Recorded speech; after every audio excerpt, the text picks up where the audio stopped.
Christopher Schindler has a chance to write his name in Huddersfield Town legend. And he takes that chance!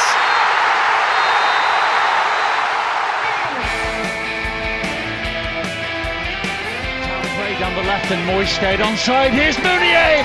2-0 Huddersfield Town on the opening day of the Premier League. 1-2 wicket Tunga. Here's Moy, right-footed. 1-0 Huddersfield Town. Lindelof misses his header. De Quattro's in. Round De Gea. 2-0 Huddersfield Town. 2-0 Huddersfield Town. Here's Zanka to turn it into the pass. Yes! And Tommins scored. Tommins has scored one of the most important goals of Huddersfield Town's history. De Quattro's forward. De Quattro's got the better. Yes! And Laurent De Quattro scores. Laurent De Quattro scores.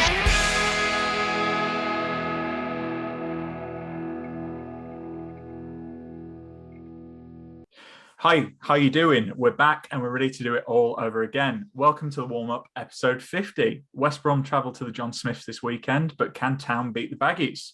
Joining me, host Brady Frost, to preview the match against West Brom, is a man who proves that the pen is mightier than the sword. It's Mr. Tom Bradshaw. How are you, Tom? Right, Brady, looking forward to it. Nice to be back on another night pod. There's always a bit of a better atmosphere, isn't there? Yeah, the night pod, much like night games, a pod under the lights. That's what you want. Lovely stuff. And joining Tom and I is the co-host of the Championship podcast, The Second Tier.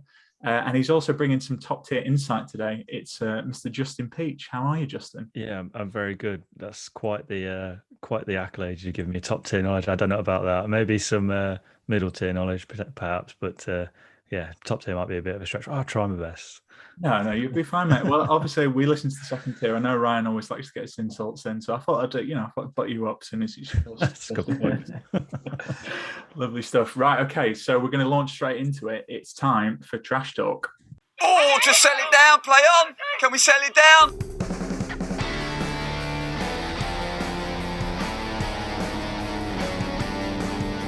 What's your excuse there?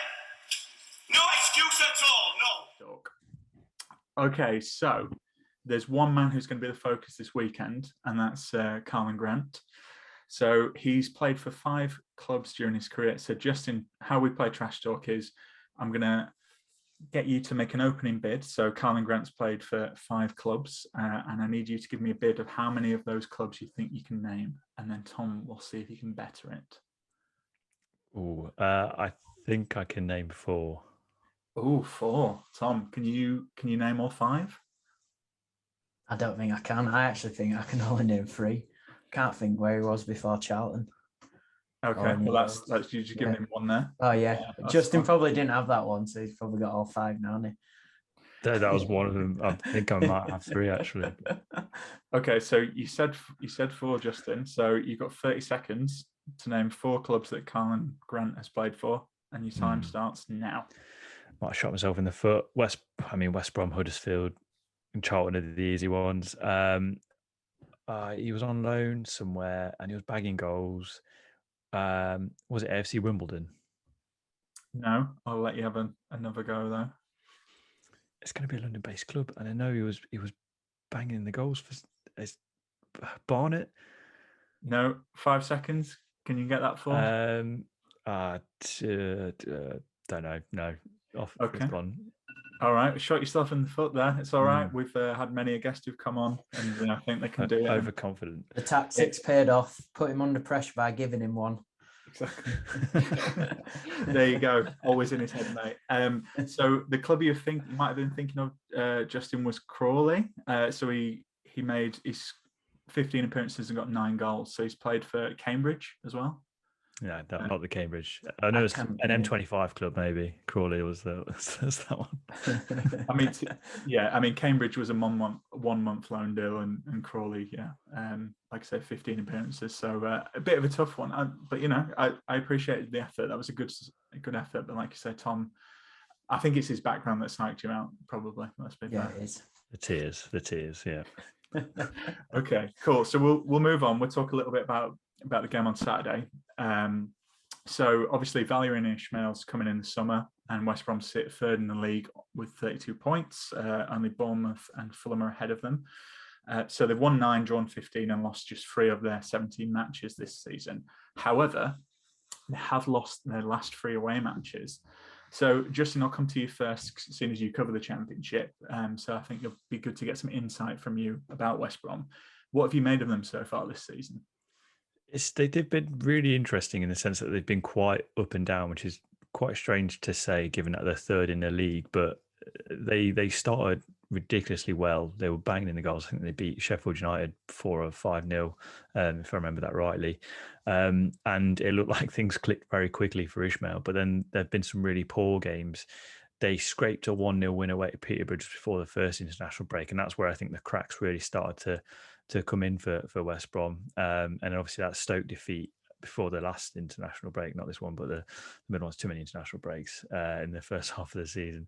But that was a really poor display as well, and they've really struggled to create chances at times and put them away. I think the key issue has been putting them away, and they've been relying on Callum Grant, but it has been pretty average, I think, for West Brom.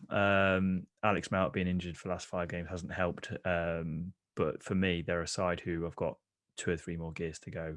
And obviously for you guys, you'll be hoping that it doesn't start this weekend. No, definitely hoping it doesn't start this weekend, Justin. You're absolutely right.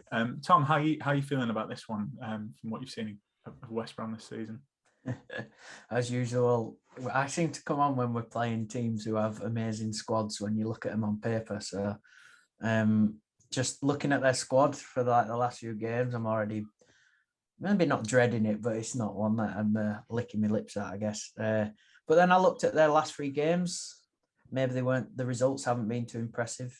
They get thumped by Fulham and then struggled against Hull and Borough, who I'd say are quite similar to us.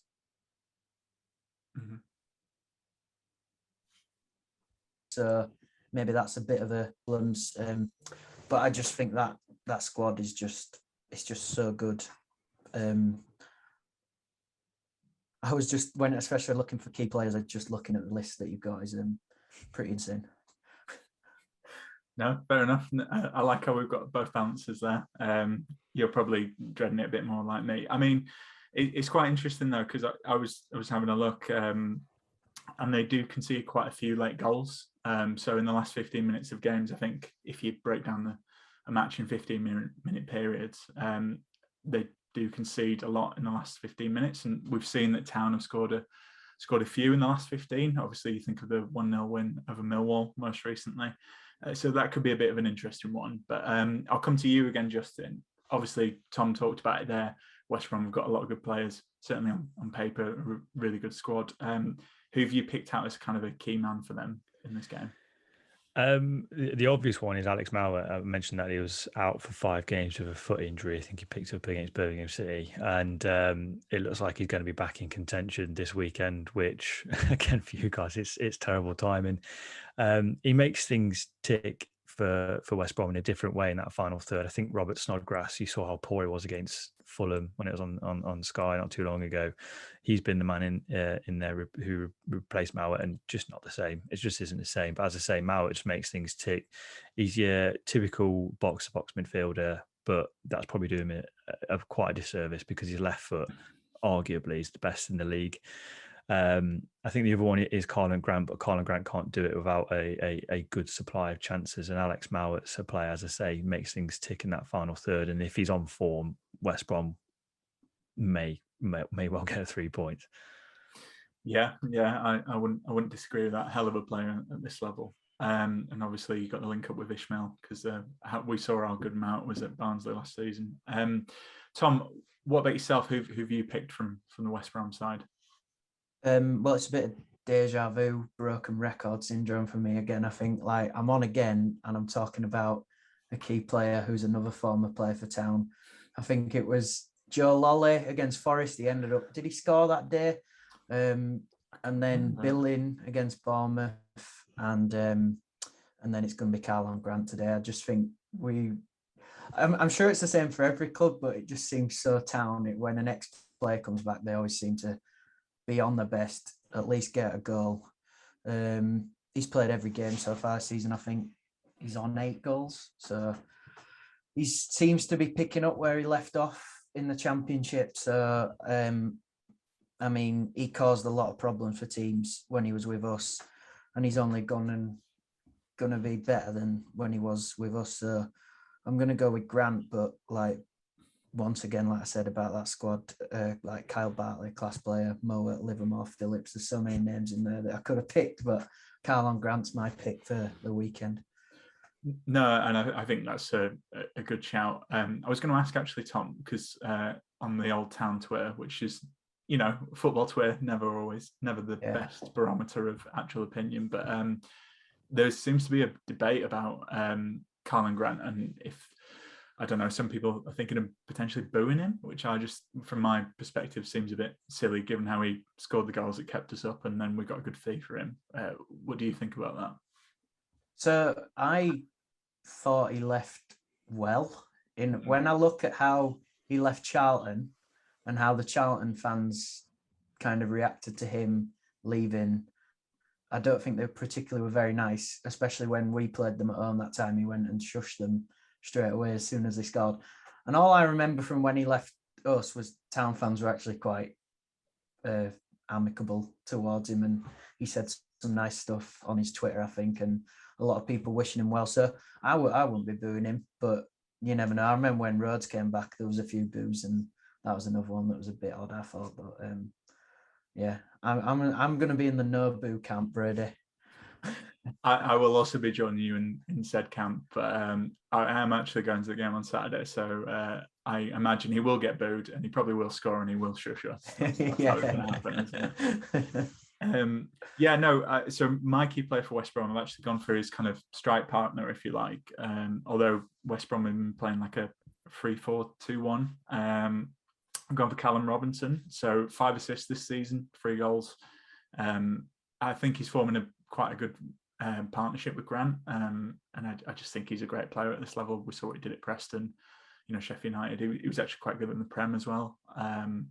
So yeah, I think it's a bit of maybe a bit of a tap in, but I think, like you say, Tom, got a lot of good players. But we are a Huddersfield Town podcast, so let's start talking about Huddersfield Town a bit more. Justin, interested to see who you've picked as a key player for Huddersfield in this one. I think based purely on how West Brom play, they play that high press. I'm going with Levi Colwill, not because he's been one of the best defenders in the league this season, but it's more because of his composure on the ball. And I think if there's a formula that's started to develop against West Brom where teams sit back and defend, but Carlos Corberán strikes me as a coach who just doesn't allow that to happen with his sides. Which is probably why some games can be quite chaotic in terms of goals, going back to that Blackburn game that you guys had. So for me, it is Levi Colwill. And as I say, it's that composure on the ball. And if Huddersfield can beat the press, and it's going to come from the back, it's going to go through Levi Colwill. If they can beat the press, then they're going to open West Brom up, because West Brom commit a lot of players forward when they're pressing. So if they can get around that, and it's going to stem from the back, then there's opportunities there for Huddersfield to exploit. Yeah, great shout. I think Colwell's been great so far this season. Justin, I was actually going to ask, because I know you quite like Carlos Corberán, but what have you made of him so far this season with Town? Yeah, it's quite an unhealthy admiration, I think. Chinos, mate, that's what it is. It is, yeah. Even bought some of my own. I've quite liked how they've developed this season. He's stuck by his principles, and I think the only thing that's letting him down is players being out of form. You look at Josh Koroma, who up until his injury last season was absolutely fantastic. Danny Ward's been here and there, not really got going. That's been okay in games. But then you look at the likes of Sorba Thomas, who's been brilliant. Harry Toffolo, consistent as ever. Colwill, brilliant. Hogg, O'Brien, brilliant. I think it's just a case of I wouldn't say he's being let down by individual players, but it's just players not being in form at the right time. If he gets a good squad together, and that's the frustrating thing is that he just doesn't have a budget. If he had a budget to work with where he could bring in some quality players, not the likes of, it's no disrespect to him, but Jordan Rose, Danny Ward, that kind of player on a free transfer. If he could bring in a player for £1 million, £2 million who's got that extra bit of quality and consistency, I think Corberan can take Huddersfield places. But I have been pleasantly surprised with how consistent Huddersfield have been under Corberan this season, and I've really sort of enjoyed how, as I say, he has stuck to his principles. It could have, after that Fulham game, it could have gone really badly. Playing out from the back, and go back to that the Mitrovic goal, which was just one of the bizarre goals I think I've ever seen. But he could have gone 4-4-2 at that point, 10 men behind the ball. He didn't, kept going, and that's the makings of a good coach. Yeah, good. Glad you brought up the Fulham game. That was another game I was at. That Mitrovic goal, less said the better. Although we did change keepers after that, so Lee Nichols, I'm sure, worked out in the end. It's been great since he's come in. Tom, who have you picked as a key player for Town in this one? I'd like to see Sorba, Thomas get. He has been as best player this season so far, but the last few games he seems to have dipped a bit. I'd like to see just a little bit of form come back for him, just so he can have a good game, maybe stretch the play a bit, run at that defence, put them under pressure. Like I said, if the game's tight still with not long to go, he's someone who maybe can create something, win a free kick, dangerous position, take that free kick with one of his amazing deliveries, get a big meathead on the end of it in the middle of the box, and we nick a 1-0 win, something like that. But I think I'd just like him to maybe get a bit of form back on, because I don't know whether it was going away with Wales. Maybe he was a bit starstruck, and it's just kind of unsettled him a little bit. Yeah, I think it's a good point. He actually didn't. He got called up, didn't he? But he didn't actually play over the international break. So I think that's good for Town, because he's maybe had a bit of a rest, really. But like we say, no, I'm sure his rise is well documented, even if you're not a Huddersfield Town fan. But so it was only natural he was maybe going to dip, because I don't know if you know this, guys, but he was playing non-league in January. I don't think it's been talked about. But I do think that's a good shout. We know how good he is with set pieces, and it seems to be always score from at the moment. Which leads me on nicely to my player. So I've also gone for a defender. I went for Tom Lees, just because when we signed him, I spoke to Sheffield Wednesday fan for the pod, and he wasn't very complimentary about him. But he's just come in and been amazing. Not a sexy signing at all, but been fantastic. And I think, like you talked about there, just in the high press, I think Tom Lees, not to be disrespectful to West Brom, but Ishmael's style, not always the prettiest, it'd be fair to say. And I think this might be a game where him and Matty Pearson would be up for it. And we know if Sorba is on it from set pieces, he can help at the other end as well. So I picked him. Also got a great Movember going on, like you two lads here. So that's another reason. Yeah. Lovely. Okay, so enough waffling from me. It's time to hear from the view from the other side. So I caught up with Matt from the WBA Report ahead of the game, and here's what he had to say. Hi Matt, thanks for joining me. So my first question is, how have you viewed West Brom's season so far? Is it what you expected? Hi mate, yeah, thanks for having me on the show first and foremost. With Albion this season, I think we've hit expectations, and we're probably where most people would have expected us to be, maybe in the top two. But I think on paper our squad's the third strongest behind Fulham and Bournemouth, so this is where I guess you could expect us to be. We've played some good stuff, we've played some bad stuff. It's been up and down, there's been grumbles, but there's been positives. So it's been a bit of a roller coaster season, I guess you could say, so far. A long way to go. We can definitely improve, and hopefully under Ismail there's a lot more room for growth. So we'll wait and see. But it's been a fairly inconsistent start, but you can't really moan when you're third in the league and unbeaten at home. Valuing Ishmael's was important in the summer after a successful season with Barnsley. What are your thoughts on the manager since he's come in at West Brom? I mean, I'm a really big Valerian Ismail fan. I think he's brought a clear style and identity to the club, which is drastically needed with the lack of structure and accountability from the ownership. At least now we have a clear identity, something that the club can actually work with and develop, because we've got no footballing nous on the board. And that's never it's never a good thing. But there have been, I said, have been grumbles about Ismail and particularly the style of football. Of course, I think he came from Barnsley. Yeah, of course, he did brilliantly at Oakwell last season, and getting to a playoff semi final was incredible. But of course, he came with a reputation of his football was very direct and particularly playing long. Darryl Dyke was there last season, and they're big on set pieces, etc. And Albion fans, in my opinion, have this um, feeling of entitlement that we should be playing like Brazil or Barcelona every game, and it winds me up really. So there have been quite a lot of grumbles when results haven't got our way, and I do agree that the style has been too direct at times. Don't get me wrong, but I'm not someone who's going to take it too much to heart. And you've got to try and win games as well, but also the style has been poor. You've got to give him time. You've got to give Ismail enough time to develop this style, to develop his own team. We're only 3 months into it, so I think it's still far too early to judge. Um, I'm a big fan. Like what he's trying to do, bringing young players into the team, trying to get everyone pushing in the same direction. There's been a lot of grumbles about his style of football. Some of them harsh, some of them I guess can be justified. But one of the major talking point is his lack of willingness to move away from the 3-4-3 system, and that is irritating fans. So I can see that any good manager has to be flexible. So that's definitely one area could maybe improve. But yeah, I'm a big Ismail fan. So, what can we expect from this West Brom team on the pitch?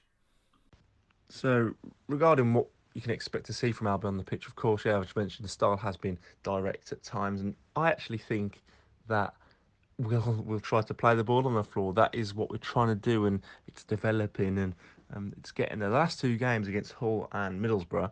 Um, I don't think the style's been too bad. We've just been absolutely atrocious. The individual players, too many threes out of 10, 4 out of 10s on the pitch, and ultimately, if you can't string three passes together, what chance are you going to have at succeeding with a passing style of football? So yeah, that's been the issue in the last few games. We've dropped off a bit as opposed to the start of the season. You can definitely expect a team that's going to press. Of course, that's what Ismail's philosophy is all about, the high press and being intense and not being nice to play against. Um, I think we've got attackers who have the potential to be dangerous. Come on to Carl Grant in a bit. Of course, you've got Callum Robinson, Brady Diangana, Matt Phillips, Jordan Hugel to an extent. And experience all across the pitch. Two really good wing backs. Well, at this level, in the form of Connor Townsend and Darnell Furlong, experienced defenders. So won't be great to play against. We do possess a threat, but I think it's been shown if you get your tactics right, um, you can get a result against us. But we'll see. It's a hard one to call right now with Albion. I'm not too sure, but you can expect to see a team that's going to press, that's going to and work hard and not be nice to play against. Are there any players we need to keep an eye out for on Saturday? I mean, I said we'll come on to Grant shortly. Other players to look out for. I said the wing backs are really, two real assets in this team. Connor Townsend we signed from Scunthorpe, I think it's 4 years ago now, and 3 or 4 years ago, and he's really come on in the last 18 months or so. He's thrown into the deep end in the Premier League, and it's really worked wonders for his development. He's just signed a new contract yesterday, 4-year deal. So that's a massive benefit, and he's been great getting up and down that left hand side. And we've just got to hope he's not played at centre back, because it has harmed the team when he's played there as opposed to on the left wing. Furlong as well, of course, he's up and down, bombing up and down, quality in defence and attack. Got a very dangerous long throw, which is something that you should definitely look out for, and has caused havoc in the league this season. I'm sure Huddersfield fans will be aware of that. Diangana netted in his last game against Middlesbrough in the last game, and hopefully that provides a real confidence boost, because for me, he's a Premier League player on his day, and when he's playing at his full potential or whatnot, as we saw the last promotion season, there aren't too many better than Diangana. But yeah, with combination of injuries, lack of game time in the last 12 months, I've really seen him drop off. But he's definitely got the ability. I'm just hoping that goal gives him a confidence boost now to go and kick on and kickstart his season. Callum Robinson has done really well for Ireland in recent weeks and had a great start to the season. Dropped off a bit slightly, so hopefully he can rediscover a bit of a goal scoring knack. Alex Moa has been a brilliant signing. Injured in the last couple of weeks. I'd expect him to come back in. Watch out for his left-footed efforts. Scored a few cracking goals this season. He's been, for me, one of the best signings in the country on a free transfer, but maybe I'm going a bit too far there. So yeah, we've definitely got quality all across the pitch. How are West Brom fans feeling about this match? I mean, I wouldn't say the game's a massive one and it's of massive significance. Every game in the Championship's important, of course, as it is in any league, really. I don't think Albion fans really know too much about Huddersfield now, after being relegated, of course. And a few managers, we don't really know what to expect from Carlos Corriban and a few unknown quantities in this team. I don't know myself. I haven't seen too much of Huddersfield. All I know, you've had a solid start to the season, and after struggling last season, I had you down for a relegation battle, but you've impressed me, and I think Sorba Thomas has shocked me, and probably shocked everyone. Leading assister, and made his international debut for Wales. So what an inspired signing he's been. But yeah, not. I wouldn't say it's a 6-pointer as such, but we want to keep close to Fulham and Bournemouth. So with a win, hopefully we can do that. And yeah, of course we'll hope for a win and maybe a bit of revenge on for the last time we played Huddersfield and it like you'd cost us promotion, but thankfully it wasn't the case. And Callum Grant is obviously going to make his return to Huddersfield. How's he been getting on for the Baggies? It's been a weird one with Callum Grant, really. Of course, signed after promotion to the Premier League under Slaven Bilic, who believed he could coach Grant into being a number 9, a central striker. He didn't even play there for Huddersfield, did he? He's always coming in off the left, and in truth, it never worked. I had doubts he was ever going to be a Premier League player. Just didn't have the quality. I mean, but you look at the rest of that Albion team last season. None of them are good enough, bar one or two.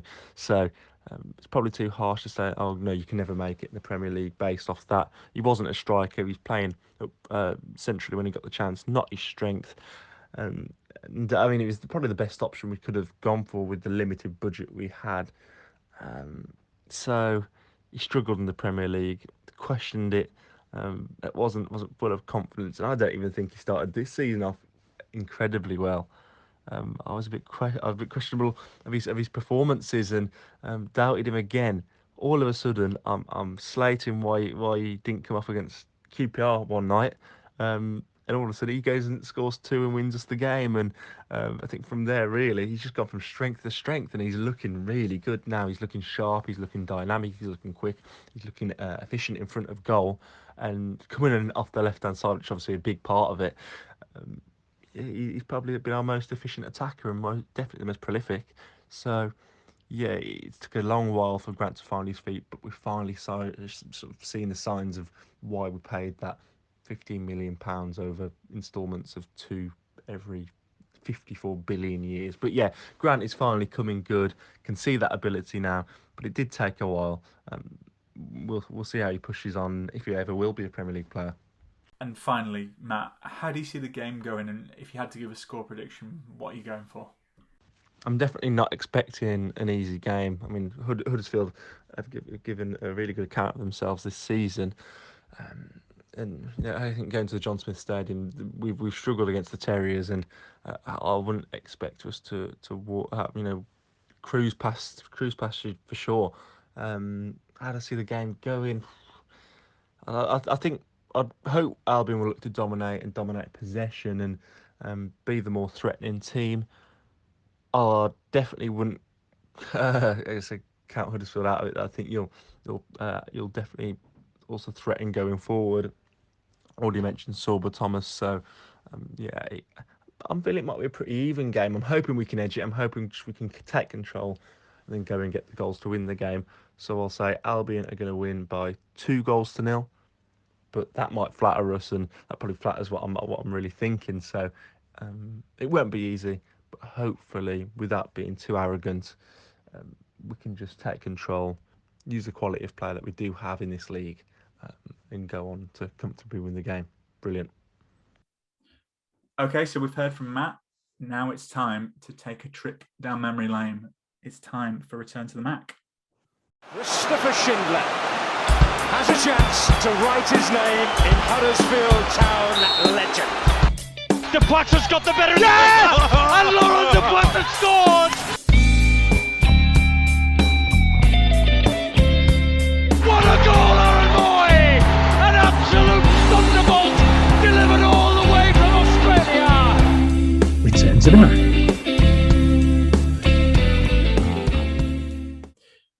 Justin, okay, so you're the guest here. So you're bringing a former Huddersfield Town player back, in his glory, in his prime, to play in this one-off game. I'm really intrigued to see who you've gone for. I don't know whether it's obvious now. I've gone with Nahki Wells, and it's purely down to the amount of goals he scored against Derby. And obviously, I'm a Derby fan, and he was just the bane of my life as a supporter. No matter who he's played for, he's always scored against Derby. But doing a bit more digging, just his goal record for Huddersfield.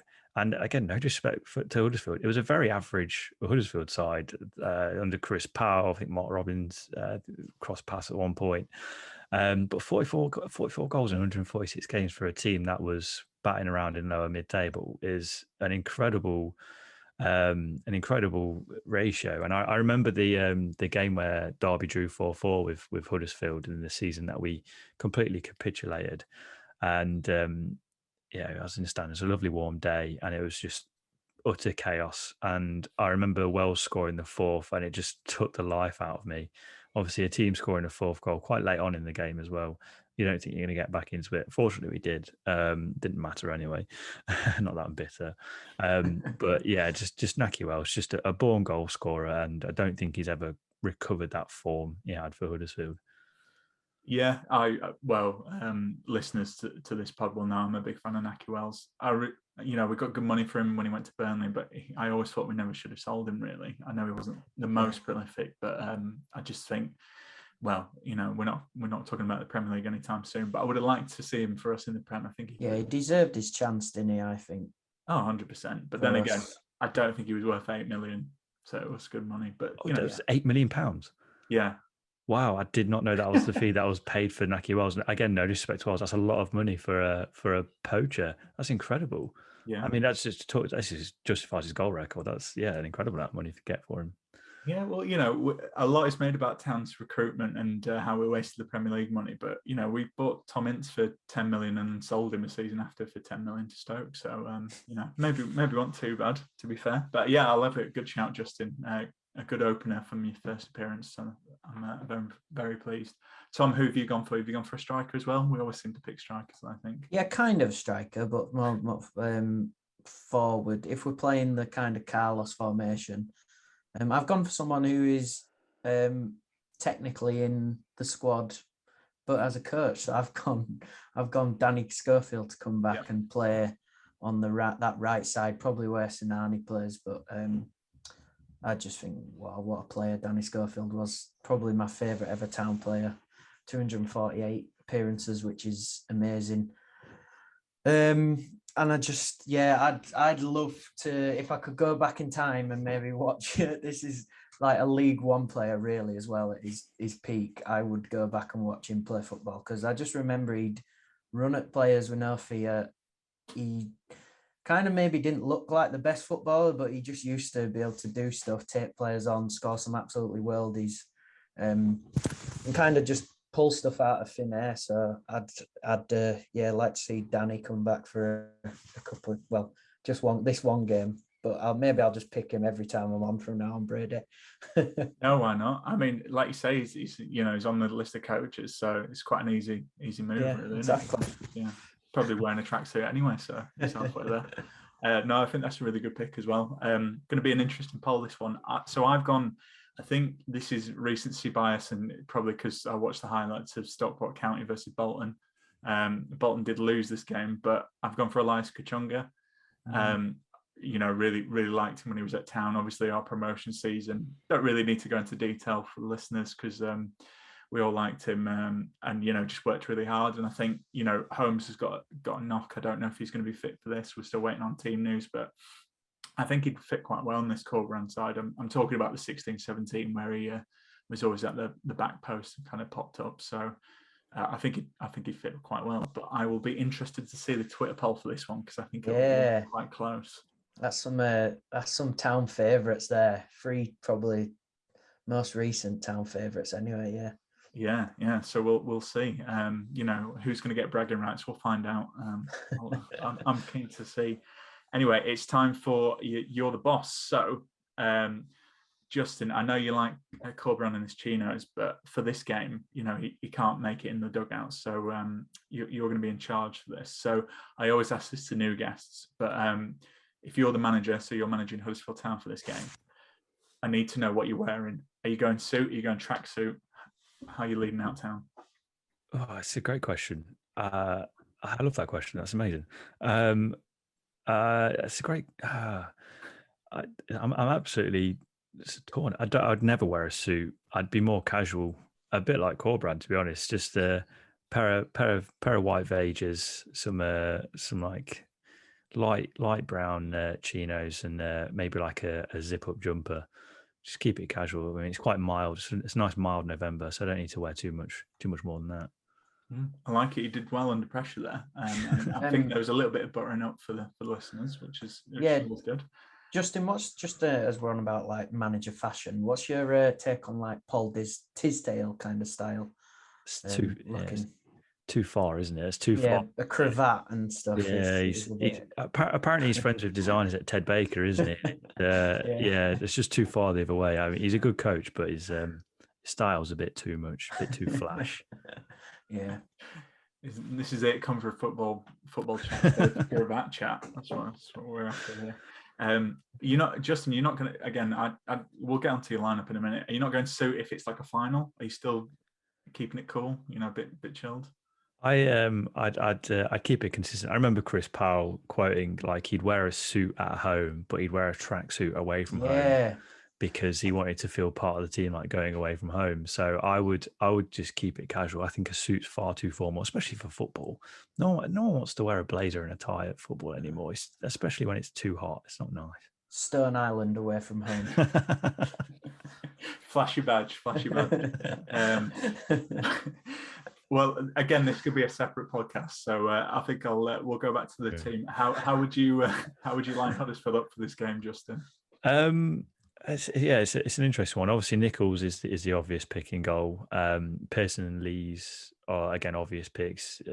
What you mentioned, Brady, is spot on. Being able to deal with that aerial battle, and then Cobble for the obvious playing out from the back. He's going to be the guy he's going to get things going. I think having Silver Thomas at right wing back, I still don't think he's proved himself further up the pitch. I think he performs better in a sort of a more of a deeper role, mainly because I think as a wing back in a back three, you get a bit more space. And it shows his quality. Toffolo again, just Mr. Consistent in this league, picks himself. I don't know if Jonathan Hogg's going to be fit. I know he was carrying a knock, but he looked like he was in training in midweek. So he's got to start against West Brom. That's an obvious one. Lewis O'Brien's going to be important for his energy as well. And I'd honestly go over front three against West Brom. I think you've got to commit players forward. It's just whether or not that third person is going to be useful. I'm going to stick with Josh Koroma mainly because I'm just a big Josh Koroma fan. I think he's going to come good at some point. I think he's still carrying a bit of a hangover from that ACL injury. Fraser Campbell, very physical player. He's going to ruffle feathers, and he's very experienced as well. And I think having that up top, I think he gets I won't say a bit of stick, but he's a very underrated player at Championship level. His goal record isn't brilliant, but I don't think every striker needs to have a 20 goal a season record. And I think he gives a lot more to the side. And I know you said that Dwayne Holmes is potentially going to be missing from the game, but I would have Dwayne Holmes in. I think his ball carrying abilities is going to be really important in a game like against West Brom, where you're going to have to exploit space. it's quite funny. Has he lasted the 90 minutes yet for Huddersfield? Because he never did at Derby. He has actually, yeah. He's been quite well. He got a lot of stick, like when we signed him, and I know he wasn't popular at Derby after his comments, when he joined. But he's come on, I would say, quite a lot this season for us. Would you agree, Tom? Yeah, I would. I think he's. When he came, there was a lot of flack from Derby fans, and then it kind of started when he started for us. You were kind of like, oh, maybe they're right about what he's. He just maybe can't handle the Championship, a bit weak. But he's really turned it around this last couple of weeks, I think. He's definitely got a man of the match performance, but he's been up there as the best player for the last couple of weeks, I think, which is good to see, because what's weird with Town, there seems to be not a lot of players, but a handful of players that are out there in the Championship who have come from our academy, who are really kind of pretty solid Championship players. And it's one of those kind of annoying things where it's like, maybe if we'd have given them a chance, we'd have had a bit more of a homegrown team. So it's nice for him to be back, and it's nice to see he's doing well. Yeah. Good follow on Instagram, Justin, as well. I don't know if you still follow him, if you can bring yourself to do that, but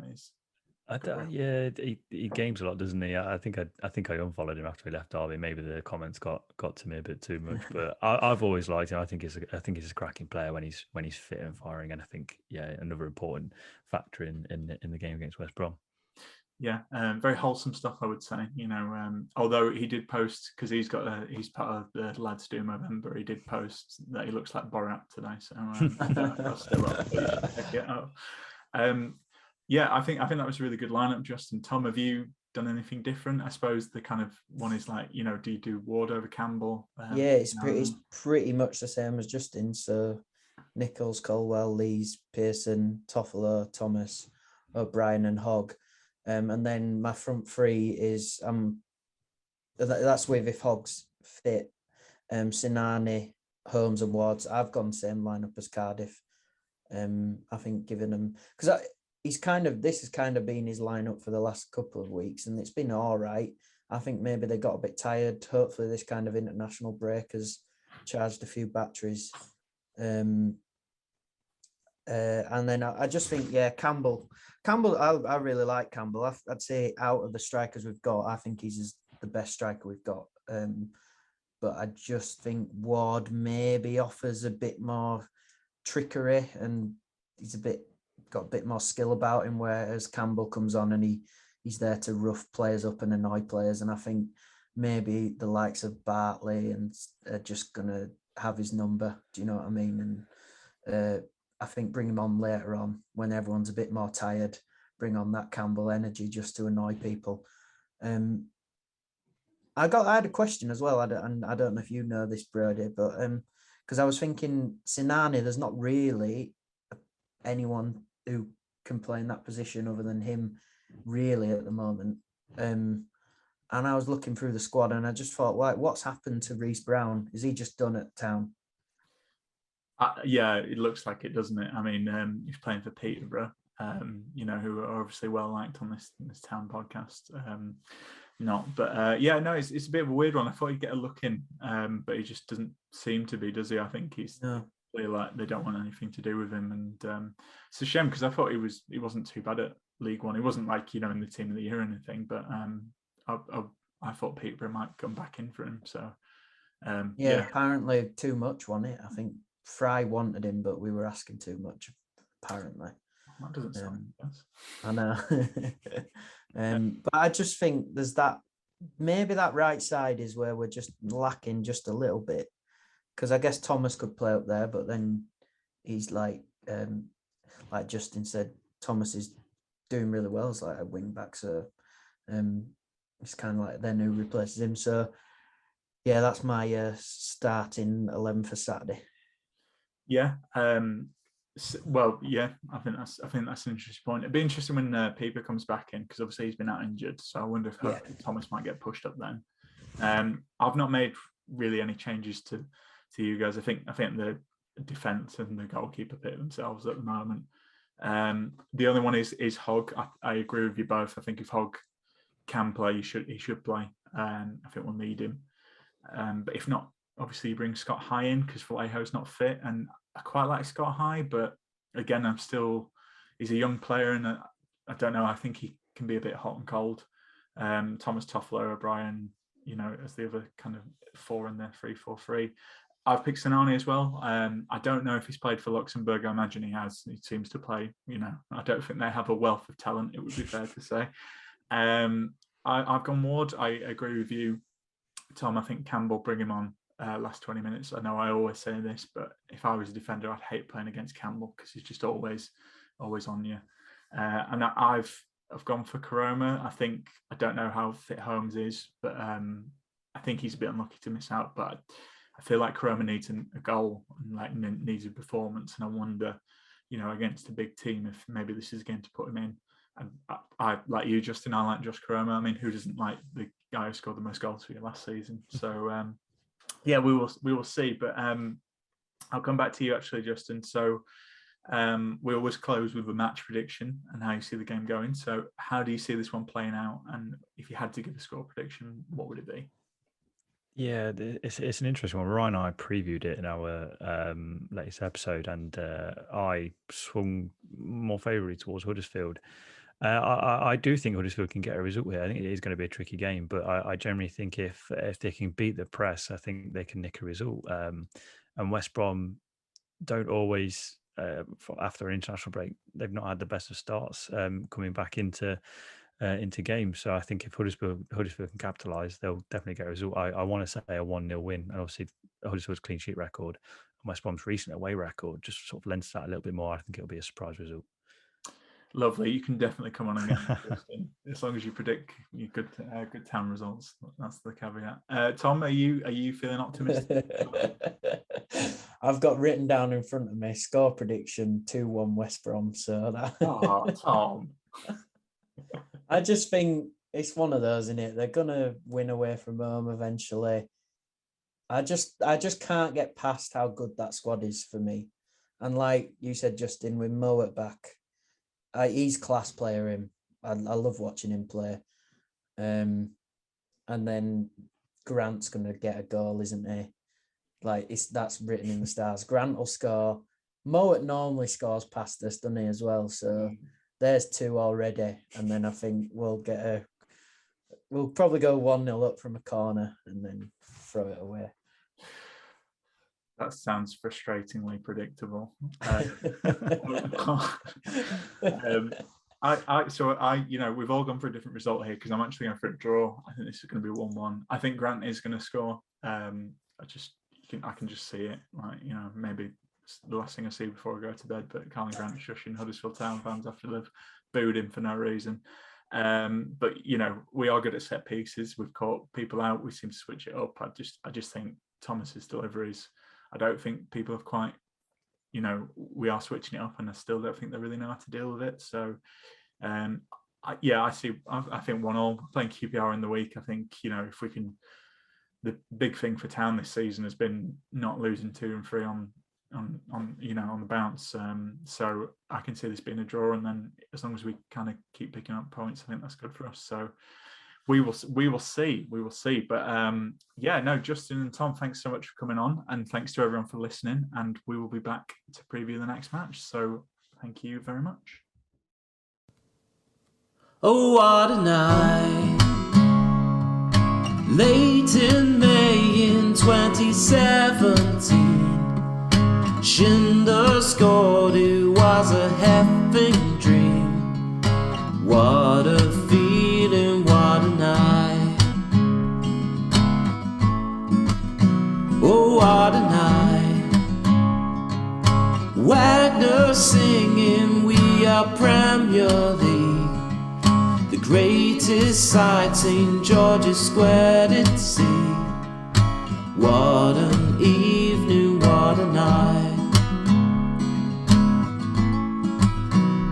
Oh, I got a funny feeling when he walks and a fence, and then the commentator yelled he takes that chance. Oh, what a night. Lost so safe and mesmerizing me. Low, low charge and flattened all Chelsea. Stamford Bridge, oh, what a night. Whoa, I got a funny feeling when he walks and a fence, and then the commentator yelled he takes a chance. Oh, I